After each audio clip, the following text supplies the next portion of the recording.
Car mechanic problem వచ్చిందానికి ఎవరికి ఇస్తారు చెప్పండి? కారు ఇచ్చేసి పొమ్మంటారు. థర్డ్ పర్సన్ దగ్గర అయితే వాళ్ళు మోసం చేసే అవకాశాలు ఉండొచ్చు. ఈ స్పేర్ పార్ట్ పోయిందని వేయడం జరుగుతుంది. బట్ ఇక్కడికి వెళ్ళారు అనుకోండి, అక్కడ మీకు తెలిసిన పర్సన్, ఆ పర్సన్ గురించి మీరు చూసి ఉంటారు, చాలాసార్లు మాట్లాడి ఉంటారు, అతని బ్యాక్గ్రౌండ్ మీకు తెలుస్తుంది. మీ షెడ్కి మీరు వెళ్తారు. అంతకుముందు ఆ గ్రూపులో ఆ కారు యొక్క చేసిన ఫీడ్బ్యాక్ మీరు తీసుకొని ఉంటారు కాబట్టి మీరు ఆ బిజినెస్ చేయగలుగుతారు. సో ఓవరాల్గా ఏంటి అంటే, మీరు వస్తువు కొనాలన్నా అమ్మాలన్నా ఇలాంటి గ్రూప్లో జాయిన్ కావడం వల్ల మీకు నాణ్యమైన వస్తువు జరుగుతుంది, టైంలో జరుగుతుంది, రిలేషన్ ఉంటుంది.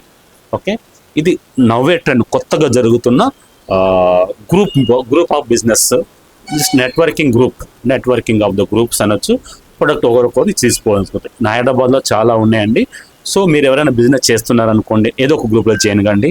లేదా ఓకే, మీరు బిజినెస్ చేయకపోయినా మీ సొంత అవసరాల కోసం కొనుక్కుంటారు కాబట్టి అది మీకు లాభం చేకూరుతుంది.